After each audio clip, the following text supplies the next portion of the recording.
All right, everybody, I'm going to start with everybody standing up. I think we need to shake up the energy a little bit. This is a very simple, basic Qigong exercise, and it's just bouncing. Bouncing, right? And we're going to bounce, and what we're going to do is we're going to release any stuck energy anywhere in any of our joints. The toes, the ankles, the knees, the hips, the belly. Little rotation, rotate the spine. The yogis call the spinal cord the axis of the universe, because all the information that comes through all of our senses goes from our senses into our brain down through the spinal cord. So our whole understanding of the world comes from our senses and our brains and the spinal cord.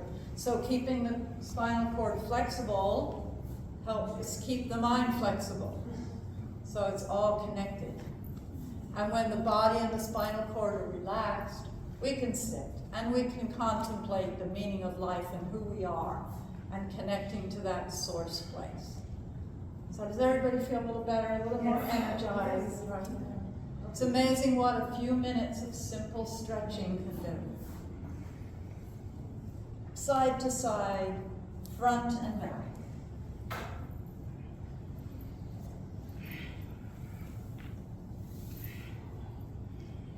Back stretches opens the heart.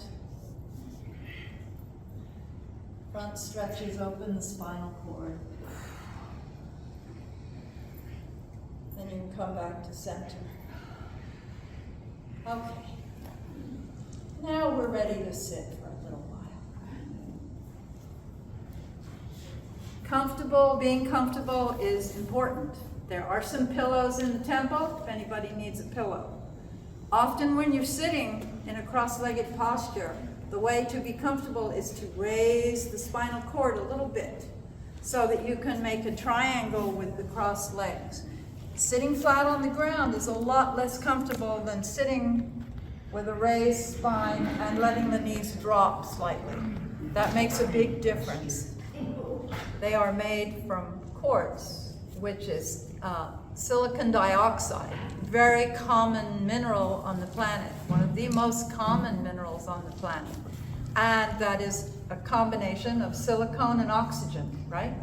Lots of it all over the planet, and lots of it in our own physical bodies. So the quartz crystal, as well as being an amplifier of sound and energy, also has the ability to resonate all the cells in our body, which helps us to relax. And you can actually feel the physical waves of the bowls coming and touching your physical body. When I'm sitting here, I'm surrounded with waves just bombarding my body, and at the end of it, I'm not really too in my body anymore. I'm just floating above the above. But thank you for your talk, Mokshapriya. It gave us all a good idea of what meditation is really about.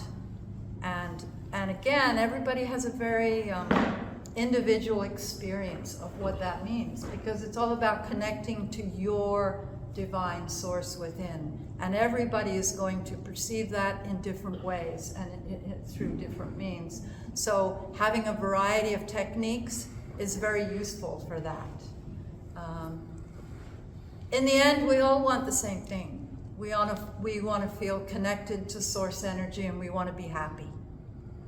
And the mistake a lot of us make is that we're always looking outside of us for that happiness. If I had this house, I'd be happy. If I had a boyfriend, I'd be happy. If I had a new car, I'd be happy. And then those things come along and it doesn't work out, and then you're not happy. Then it's like, oh, if only I didn't have a boyfriend, I'd be happy. Or if only I had another car, because that wasn't the right one. And as long as we're looking outside of ourselves and not working to connect with that source within, we're not going to find true happiness. It's going to be very transient, and it's going to be very fleeting, because there are not many things we can count on in life. One of them is everything is impermanent and everything is going to change. right? So we can count on that, even though that's very hard for a lot of us when all of a sudden somebody leaves or something changes. That meant a lot to us. It's like now we've got to go through this whole process of letting go. But it's the only thing we can count on, that it will change. So we have to start with that understanding of what life is about. And the other thing is that we are all interrelated. Not just person to person, but species to species. We are the earth. We are the earth, the water, the fire, the air. All of those things is what we are. Just like the plants and the animals. We are all of that. And all of that is, it's the God, it's the divine energy. I saw a show about the Aborigines on TV. They don't have a concept of time. There is no time. It's just now. It's just now. There's nothing else. And we are all it. And it is all us. And there's no past or future. It's just what is right now. And it's all part of that now. And I thought I didn't get as in depth with it as I want to, but I thought that was fascinating. Because that's a lot of wisdom there. We all get so hung up in, oh my God, I made so many mistakes back there, or, oh, I'm so worried about what's going to happen tomorrow. None of that is helpful. It just takes the mind down these wild paths and causes us anxiety and stress, right? So part of meditation is really learning how to let go. Letting go. Letting go of our identity. Letting go of our identity as woman, as mother, as father, as man, as daughter, as teacher, as student, as worker, as plumber, as whatever, pilot, whatever your job is. None of that is who we are. But we invest so much of our mind space into believing this is who I am. And then all of a sudden you lose your job and you're not that anymore. And it's a crisis for a lot of people. So you have to not define yourself as any of these labels. So a lot of what about this meditation is going to be about is releasing, letting go, and letting go of those conceptual labels of who you are, who you think you are, how you define yourself. Because all of that is illusion. All of that is just the mind trying to make sense of it all, right? And we're going to do our best to get that mind in the background so that we can really connect with the true source, the true observer of the truth. Okay. So sound, it gives your mind something to focus on, which keeps it out of the muck of the past and the future and the anxieties of where it goes.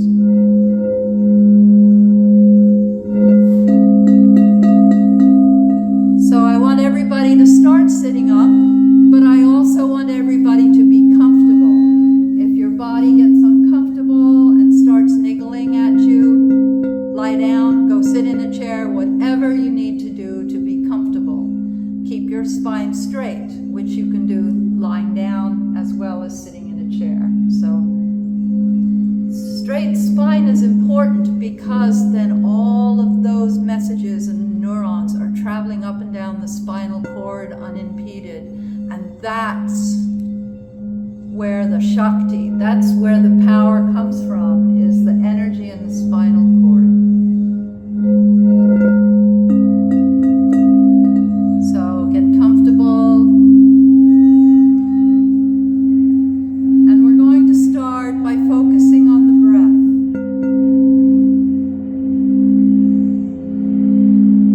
Breath is a very important technique in meditation. As you breathe in, you feel the air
breath, we only live minutes at best.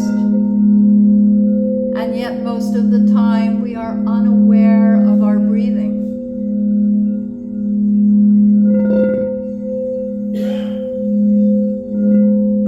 Without breath, we die. It is as if the divine is breathing us.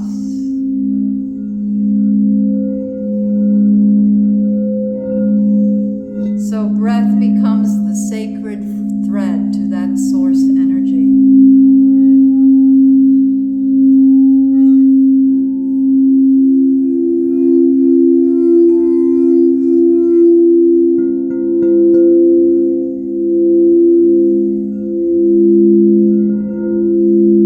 Tying your mind to the breath.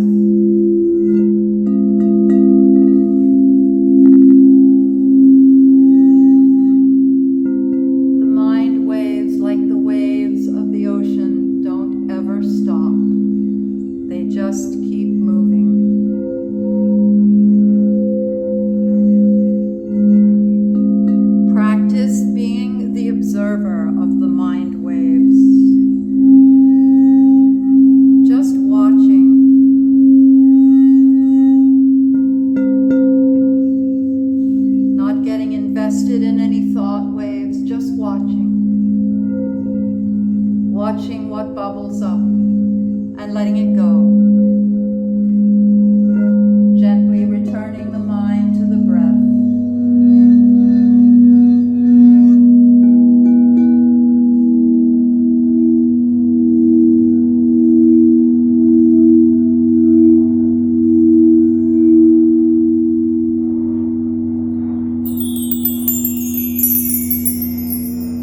the sun on your body. Feel your connection to that earth, the nurturing mother who supplies all of our needs, all of our food, all of our shelter. That magnetic feminine force, our foundation, solid. The root chakra is the most dense of the energy systems of the body. It's about security, loyalty, trust.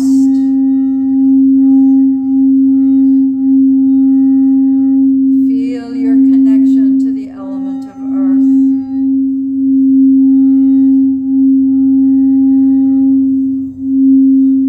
When this center is blocked, we can feel insecure and fearful, like there's not enough.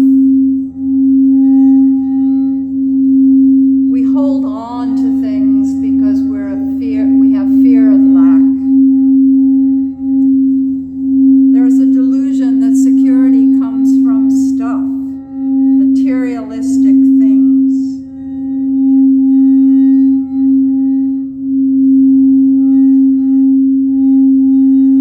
So we release our fears and insecurity.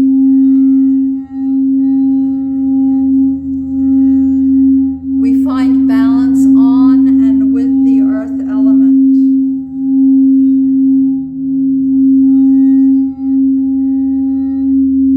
I trust that I am grounded and supported.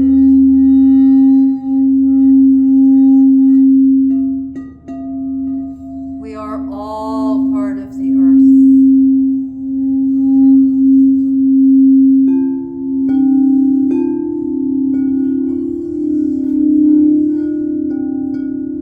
We bring our attention back to the spinal cord and we move up to the sacrum. Here we see the element of water.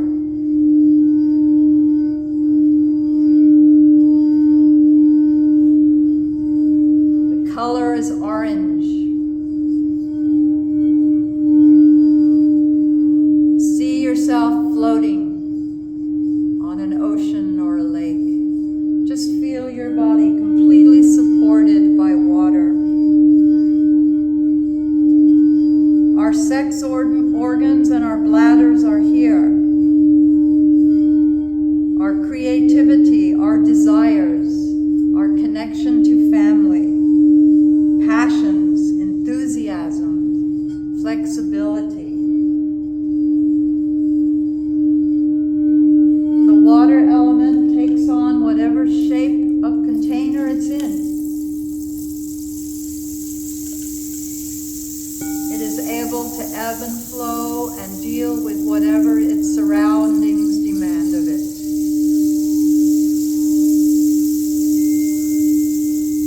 From this center, we learn about adapting, going with the flow, able to make changes.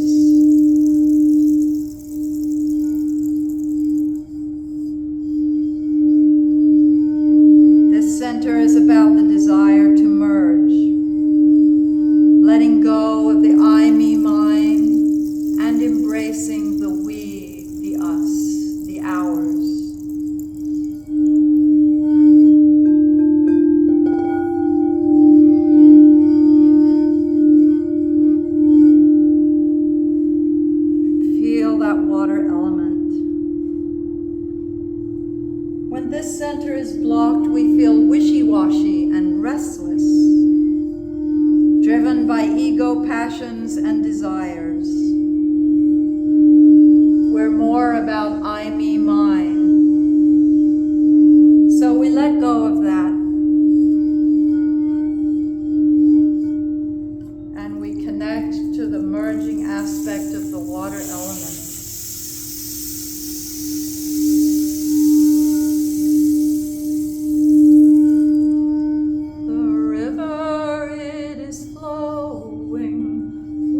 attention to the spinal cord.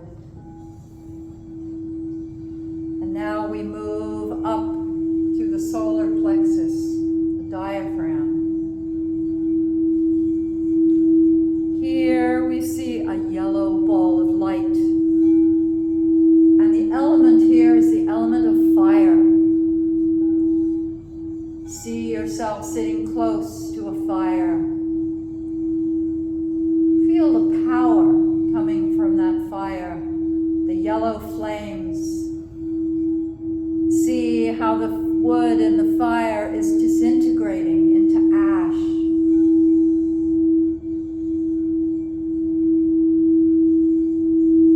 The energy at this center of our body is all about digestion.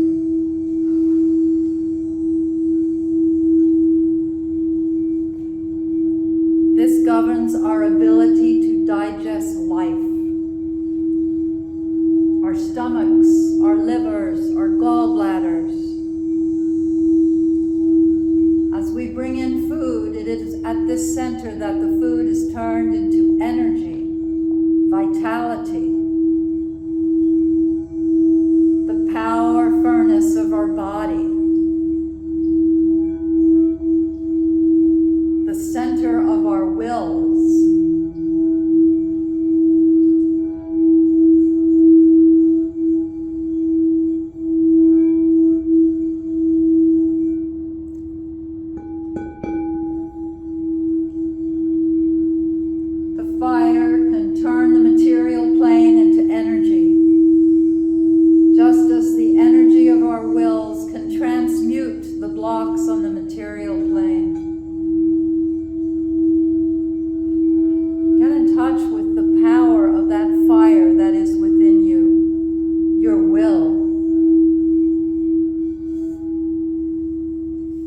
This center is blocked. We tend to have low self-esteem, anger, frustration, and digestive problems. We feel out of control, or we want to control others, or let others control us.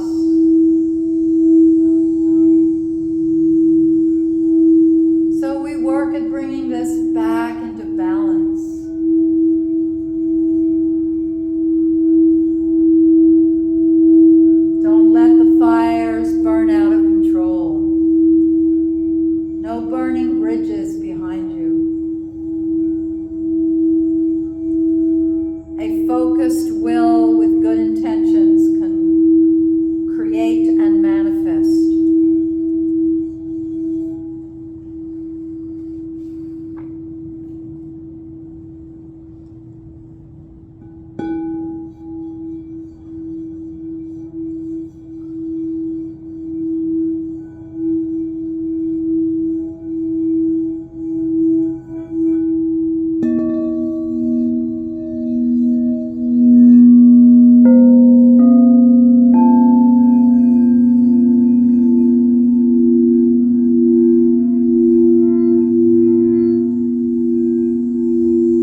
we get further up the spinal cord, the energy becomes less dense and more subtle. Here we see a blue ball of light, and the element is the element of ether, the very subtle element, the connective tissue that joins stars, planets, and galaxies, the connective tissue of the universe.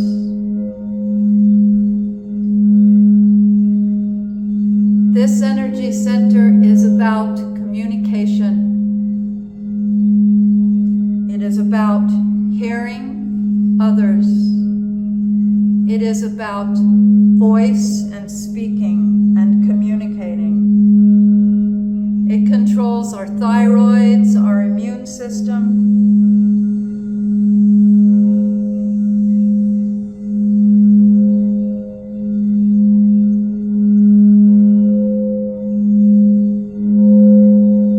It is a bridge between who we are on the inside and how we relate and communicate to the outside world.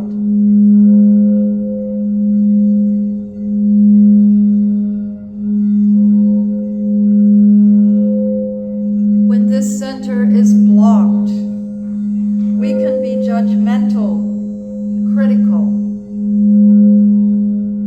always finding something wrong with others or what's outside of ourselves. So we release all of those critical feelings. We work on keeping our words truthful and sweet.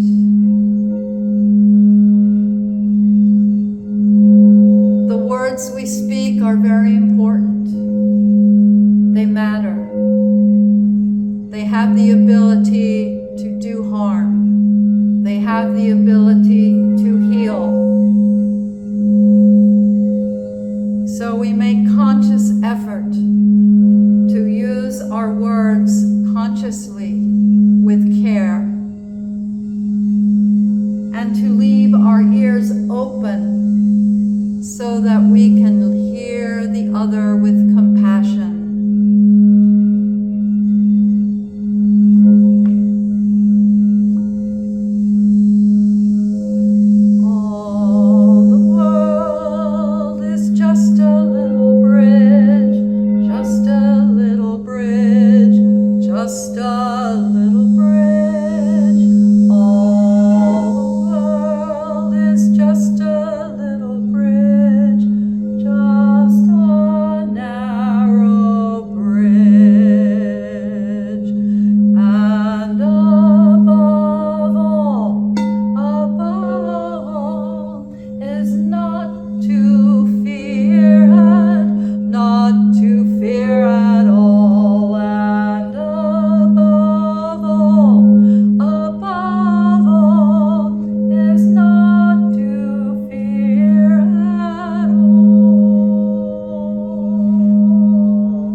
Our brainstem, our cerebellum, the pineal gland, the pituitary gland,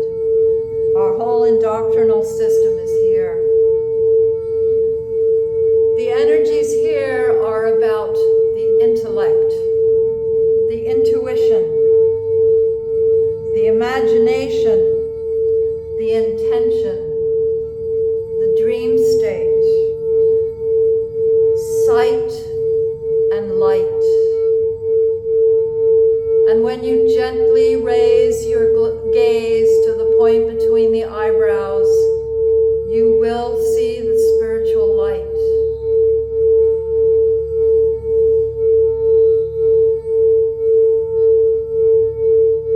Inner sight illuminates the truth with clarity.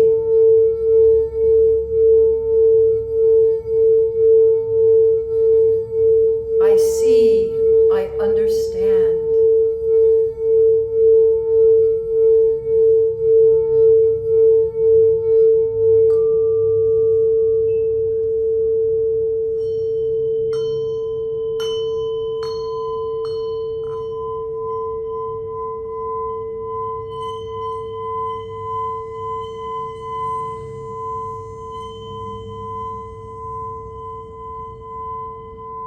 We finish our journey up the spinal cord at the crown of the head. Here we see a golden orb of light.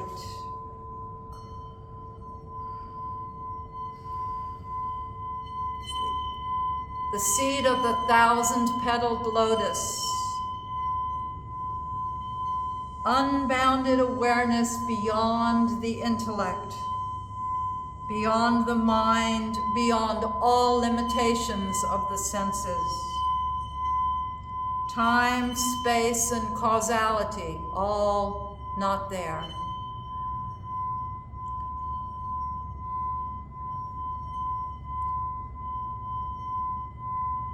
Divine knowing, clarity beyond thought and mind.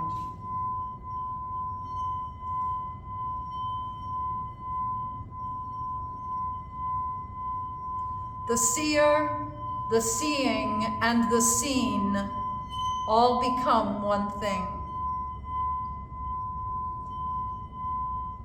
The artist, the artwork, and the object of the art all become the same thing. The lover, the loving, and the beloved are all one.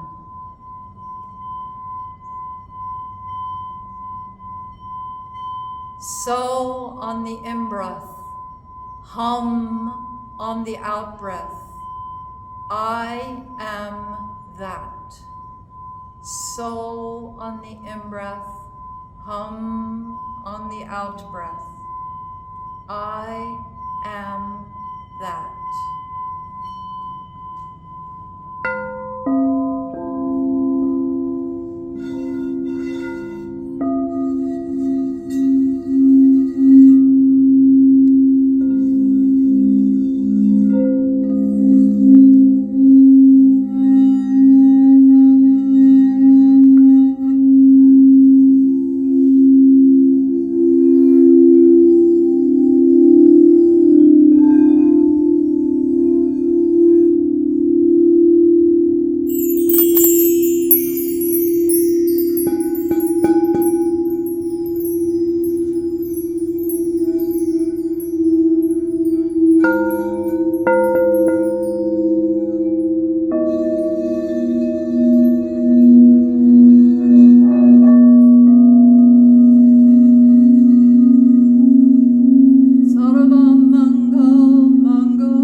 Slowly move your toes and your fingers. Very slight, gentle movements. And with your eyes still closed, I want you to rub your hands together.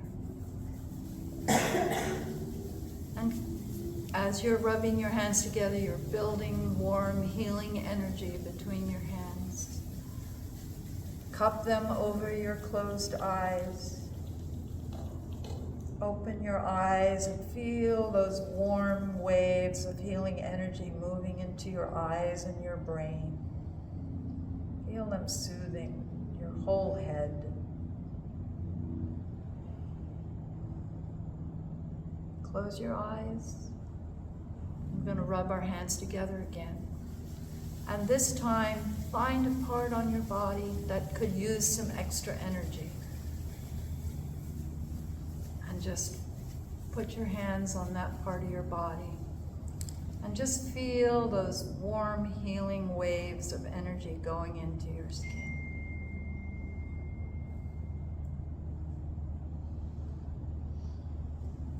We're going to do this one last time. And this time, while you rub your hands together, visualize somebody or something in your life that needs healing.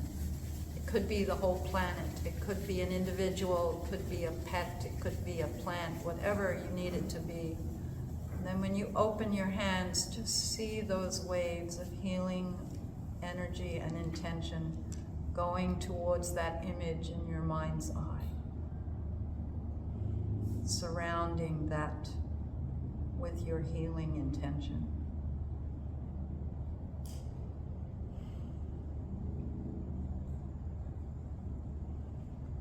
And whenever you're ready, take your time.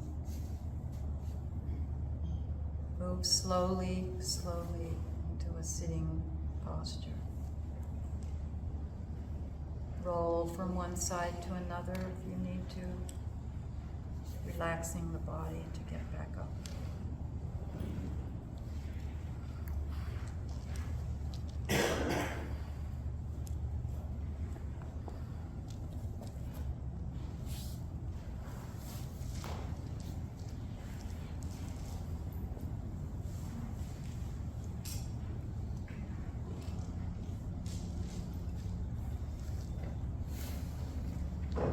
I want to end the meditation by doing some toning together, because this is a really powerful meditation technique, and it's one you can do anywhere. When you tone from the inside out, you have the benefit of making those frequencies within you, which can help your whole mind and body relax and settle down. So we're going to use Om, which is the same as Amen, Amin. Every culture has a sound that is an attempt to express that divine energy, right? And Om is a very primordial sound. The human being, when you make a sound without the involvement of tongue, when you open your mouth and exhale with sound, what do you get? Ah. Right? Ah. As you start to close your mouth, ah, So that's where Om comes from. It's a real primordial sound. And every culture has one similar to it. I was on a mountaintop in Hawaii, and there was a sacred site, and there was a plaque that said the ancients used to use ah-oo, to describe the divine energy. And I thought that was pretty neat. And in Islam, they use Amin. In Christianity, Amen, Amen. It's very similar. Anyway, we're going to use Om. I like Om. We're going to do it 3 times. And the first one is to clear our own subjective stuff, whatever that is. The second one is to clear the impact of others on us. And the third one is to settle the actions of the earth herself. Just to bring peace on all of those fronts, okay? So here we go. Just gonna take a deep breath in. Just allow the sound to ride on the breath and really take your time with it. Spend equal amounts of time in the ah, the oo, and the Do it in consciousness. Here we go. Deep breath in.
feels like a lot of alpha in here. So it feels very alpha in here. So each chakra has a note. So let's play the Anya chakra. Vajra chakra.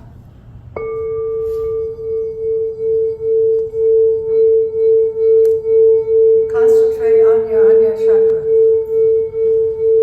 Center between the eyebrows. Softer. Softer.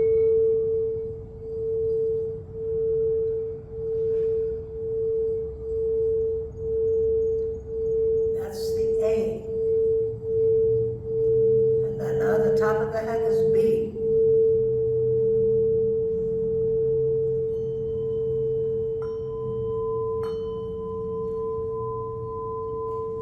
Think of the top of your head.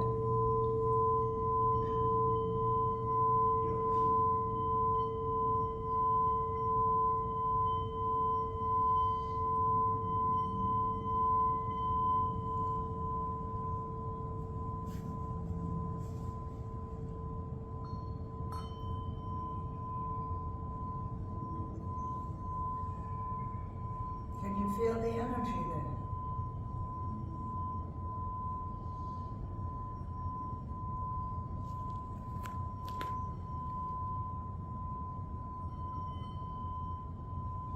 It's very light, right? Feel it?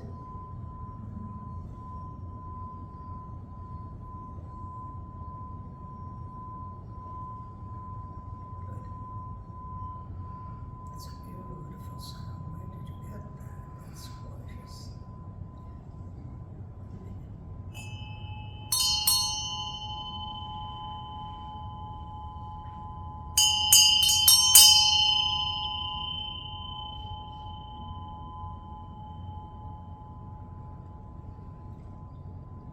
So you have A, B.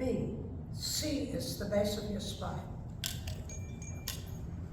C. D. Or C. Concentrate on the base of your spine.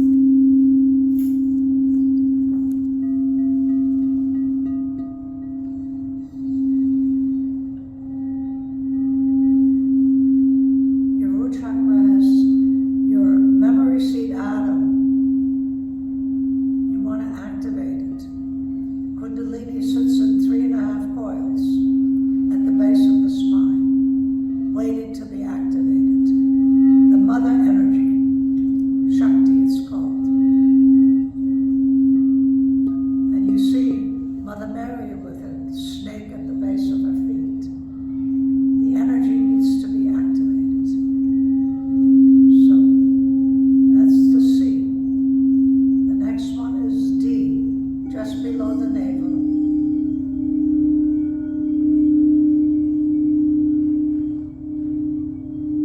That's your reproductive organs.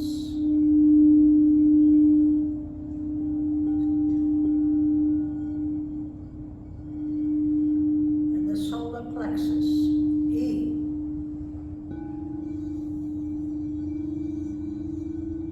Your most important chakra. This is where the willpower is. This is also where you lose power. This is where you tap into other people's power. This is where the cords are there that jerk you around. And you use your cords. Meditate on that chakra.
the throat is G.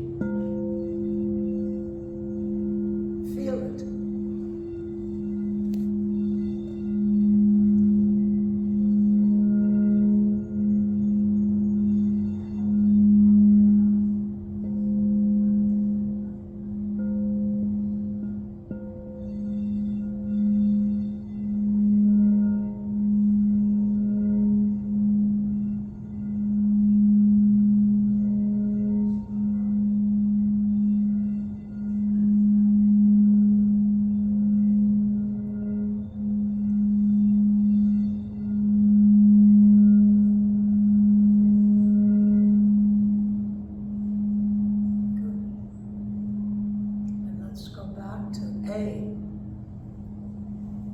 A, B, C, D, E, F, G.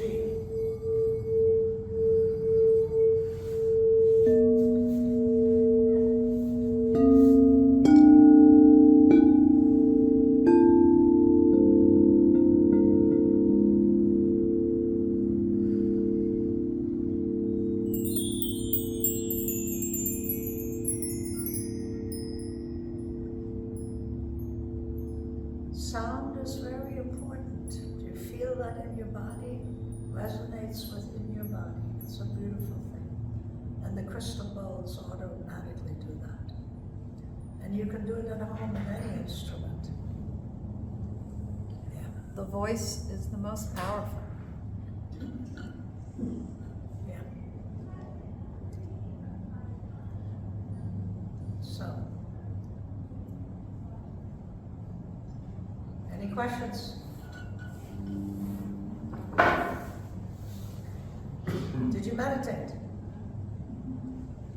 Or did you fall asleep?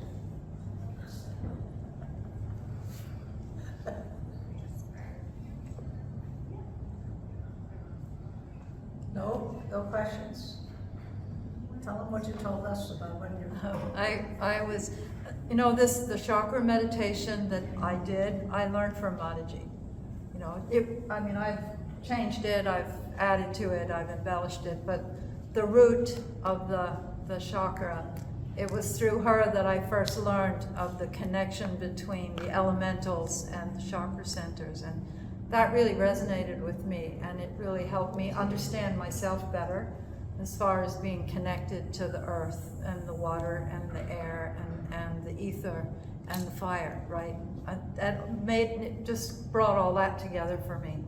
But one day we were doing a meditation, and it was a meditation seminar, kind of like this. And at the end of it, she said, "Does anybody have any questions?" Right? And I've always got questions, so I raised my hand, and I don't remember my question. It was something that happened to me during the meditation. And she looked at me and she said, "Well, if you have a question, you obviously didn't meditate." I was like, "Oh."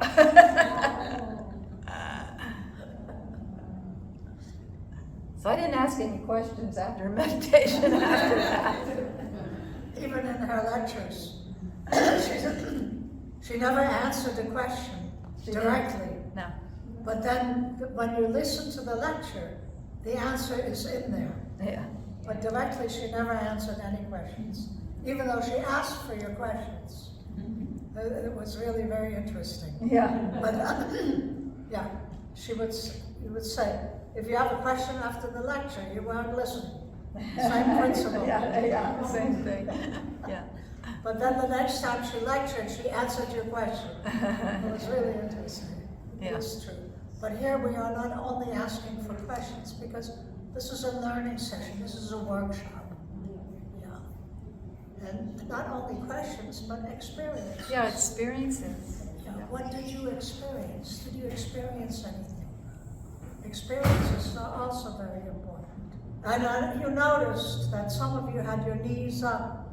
If you're lying down for relaxation or meditation, it's good to put something underneath your knees.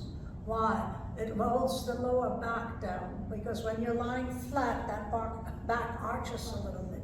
If you have something under the knees, you feel much more comfortable. Okay? And if you don't have anything, put your legs up on a chair while you're lying down. Yeah. That works well too. Okay. So that's another thing. In the relaxation, you want something under the knees. If you were here yesterday, we did deep relaxation for a whole hour. You were lying down and you didn't feel anything because I made everybody put something under their knees. Okay?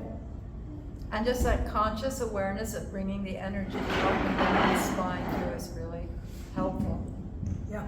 Clears those pathways, you know. You have to ask for the energy to rise. But the energy will rise automatically as well. In children, it rises up and down or up and down. That's why they're running around all day. But our energy rises. And if you're doing hatha yoga, without even thinking about it, you always feel the heat. You know, and now they do yoga with heat outside. Yoga should be done with the heat coming inside. And so if you're doing yoga, hatha yoga we're talking about, the heat should be rising inside of you. That's why we don't drink during yoga class, even though it's hot outside. You drink before and you drink after you, because when you're drinking, you're shutting down the energy inside. It's supposed to rise. Energy is supposed to rise to clean out the chakras. They are like discs that bring you to your other dimensions as well. And they almost look like a horn of plenty. And they're circular, and they have stripes in them. That's where we get the petals, we call them petals. But Leadbeater has a book out about and you'll see how he has that. Mataji's book, the Lotus meditation book, she has it. She had an artist picture it with all the things. That's also an ebook now. It's not published anymore. These energy centers, when you bring that up in yoga and the energy comes up and you feel the heat, and usually you feel it right here, sometimes it comes up here. What it does, and then it descends while you're there. It descends, but you're in activity when it descends. You should never be in non-activity while it descends. Then you're actually cleaning out the chakras. You're opening the channel. They're supposed to be wide open, and that you have them flowing perfectly. And each chakra is related to different organs and different diseases, okay, when they're clogged. So there's a whole science behind this, and it's so important. And so when you're meditating on these bowls, and you feel the energy rising and meditating, and you have to ask for it, and then you're cleaning out your system. It's like a rotor. It's like, you know, those sonic jewelry cleaners, you know, you put the jewelry in these little boxes that run frequency through the jewelry, and the tarnish falls away off the jewelry. It's kind of like that. The sound vibrates, moves the energy. Sound is very powerful. They're now healing tumors with sound. Yeah. That's going to They've been using sound to break up kidney stones for a long time. That's all going to be our next way of treating people. Sound vibrations. Is it always an A minor? Sorry? Is it always like an A minor? Well, not all the bowls are tuned exactly right. So this is not a true G, it's more like a G sharp. Yeah, well, she's the musician. So I know, so that's why, I know. I wish, you know, I ask for them to be exactly right, and they never are. Yeah, I pay extra for them to be right, and they never are. So they are man-made. You know, the history of these, this is interesting. These were developed by the computer industry because they needed a perfect parabola that they could sterilize to build computer chips, right? That's where, and quartz crystal was the only substance they could find and mold that they could get to 400 degrees Fahrenheit to sterilize it and do what they needed to do. That's where these first came from. I bought my first bowl in '95 from RCA. And they discovered that they had all these, you know, then it became a thing. Now you can get them all over the world. In And different you colors. can use any Different instrument Okay. to activate the chakras. That's why I wanted to teach you. It's A, B, C, D, E. So it doesn't matter G. what type of A? Huh? It doesn't matter what type of A? Just an A?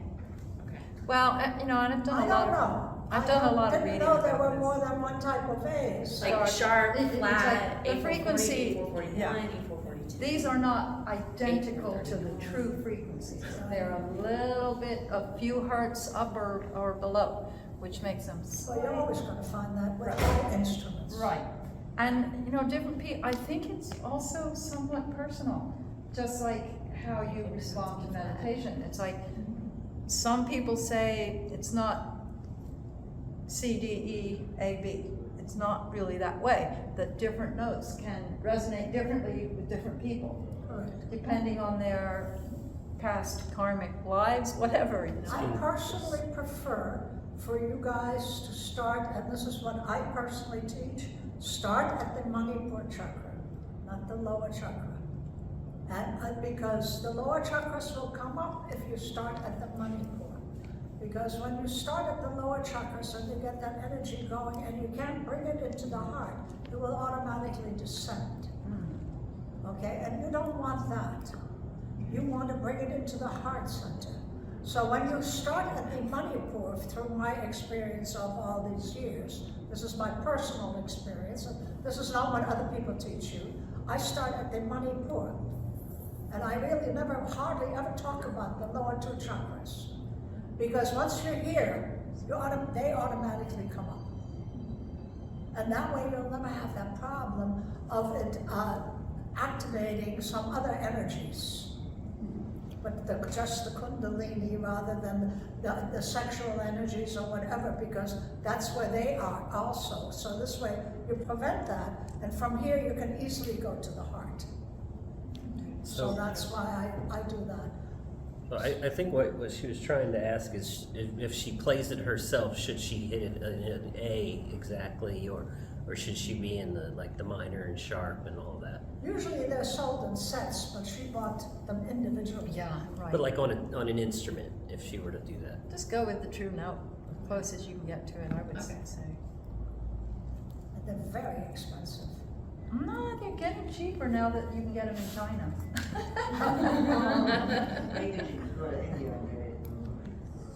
I bought my first crystal, my one and only crystal bowl. This chakra. And I went through, and it was at a yoga conference of some sort.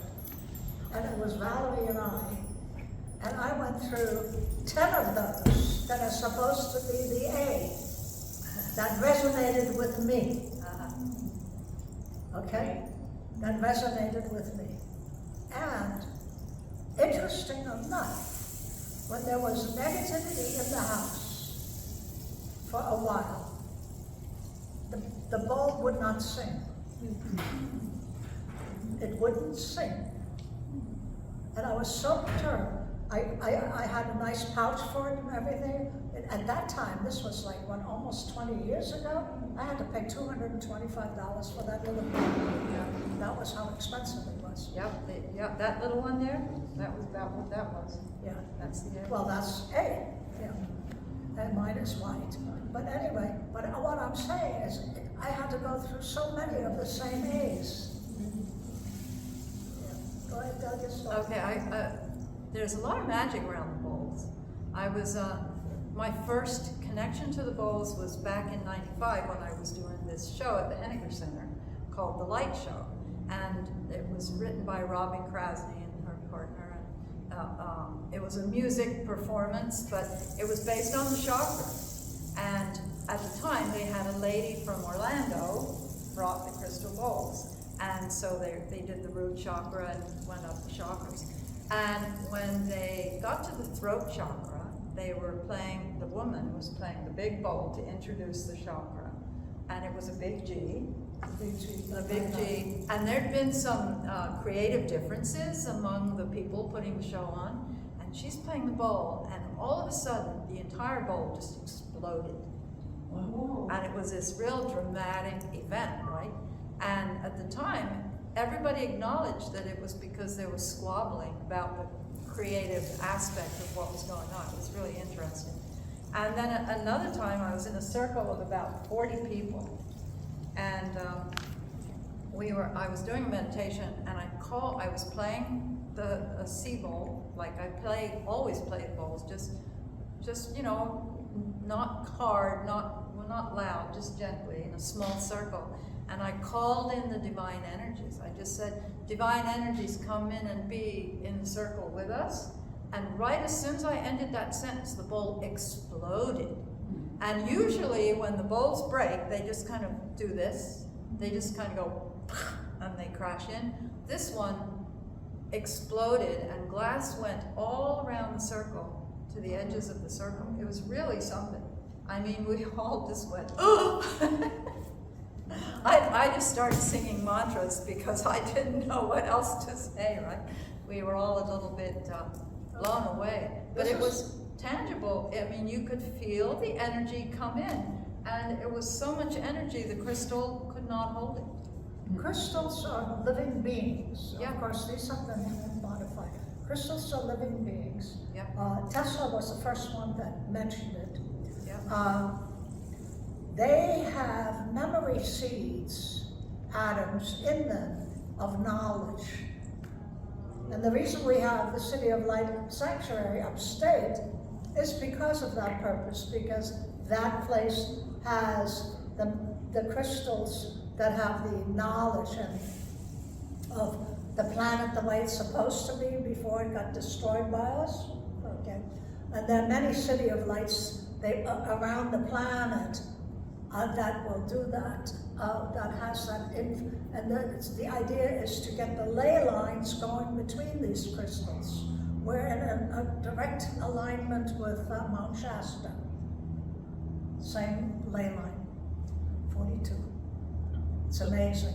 How big is that property? How big is what? The City of Light property. The property? Yeah. 43.5 acres. So I say 45. But the epicenter of that crystal is there, but it reaches out quite far. There used to be American Indians' sacred land. They can feel it. They can feel it. But crystals have memory. So if you have a crystal at home, you can program it as well with certain things. And you have to, that's also something you can do with crystal. It's a wonderful understanding. And then you have Mr. Vogel, the Vogel crystals, and he was a scientist that worked for 3M or something like that. And he figured out how to cut a crystal, a special way of cutting it, that it becomes an automatic healing crystal. And those are used, the Vogel crystals are used for healing. I'm also wearing a Vogel and have been wearing it for 30, 40, 50 years, an authentic Vogel cut, because he figured out the energies, how to bring out certain energies out of a crystal. So they're really, and then when they are combined like this, they don't have the same energy. We have, in our temple, we have a 300-pound crystal. See that on YouTube. It stands about yay tall. Of course, it's sitting up like this, and therefore it's taller than me. Yeah. And that's supposed to, and the reason and they're very expensive, and the reason I was told to get that particular crystal is because we had a meditation, we used to get a meditation together for world peace before COVID. After COVID, we couldn't do that. And so every Friday night we would get, once a month or every Friday night, we would get together, a whole group of people, meditating for peace. And I was told to get that crystal because it has the memory seed atoms for peace. So crystals are very powerful. So if you can get yourself a crystal bowl to help you with meditation, that's a wonderful way of going. So you'd recommend, like, instead of ordering one, going somewhere where you can try them so you find the one that works? In my personal opinion, you have to go try them. Yeah, there are stores. Yeah. Okay. Yes? Oh, Me? Yes, I just have a comment or what happened when I was there. It has nothing to do with what you were just talking about. So we're lying there and Susan's doing the bowls. I don't remember which one we were on, but it felt like someone came and laid something heavy on my abdomen, like a rectangular something right there. Anybody, someone, I have no idea. It was so heavy that I opened my eyes and looked, like who was touching me? The Manipuraka? Here, yeah. Well, the sacrum? yeah, The second Yeah. chakra, second chakra Yeah. was opening up. below my navel, yeah. You will have different feelings when it's about to pierce the chakra. Some people feel real intense heat, some people feel the heaviness. That's all normal and feel comfortable with it. You just have to say, oh, I was okay. just surprised. Yeah. I was surprised by it. And yeah, it wasn't like a scary feeling or anything. I just, Good. who was touching? That's wonderful. Yeah, so something Something shifted. opened or shifted. So Shift. it was a good It's thing. a healing process. You get these chakras to open up, it's a healing process. Good. And because they're always working, all chakras are always open, but they might not be open fully. You know. Naturally, we are communicating between our various vessels. So the chakras are open. It's just when a seer can see them, I don't. I just have to go by pictures. It's like a horn, and it's supposed to be nice and round, and it might be, like this, not completely open. And different traumas can settle in different parts of your body, Right. depending on what it was about. Like Correct. if something happened where you didn't speak up and you were intimidated, you might have a block in your throat. Correct. And that doesn't have to happen necessarily in this lifetime. It could have happened somewhere else. So no, when they open up, know that that is a blessing. Don't get scared. No, it wasn't scary, it was just a surprise. I didn't Yeah. expect someone to touch me while we were doing this. Good. And put something on me. That's interesting. Yeah. Yeah, very good. And All that right. was kind of distracting. Yes? Felt many sacred moments throughout this meditation, and what really the deepening happened at different points for me. What also really deepened my experience is when you were chanting, when you were singing the chants, the prayers.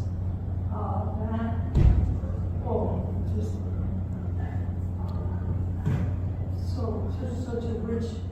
Yeah, I think there's something about toning and singing the ancient chants that have been sung for hundreds and hundreds of years that just brings that sacred energy into the space. Because for hundreds of years, they've been used to do that, to call the sacred energy in, and I think it actually works that way. The energy just comes in and it connects people through lifetimes of experience of knowing or having sung sacred music or heard sacred music in whatever lifetime. It connects them to that energy. I know, that's why I like to sing the mantras, because Actually, Mataji used to suggest that we all sing. We love to hear our own voice. But you might feel bashful, so sing in the shower. Singing is good. Singing is soothing. It's soothing the brain when we sing. and it relaxes your whole body. Because when you sing, you take a deep breath and then you let the song ride on the breath. Right. It does all of those things. All right, I'll open your home. Thank you so much.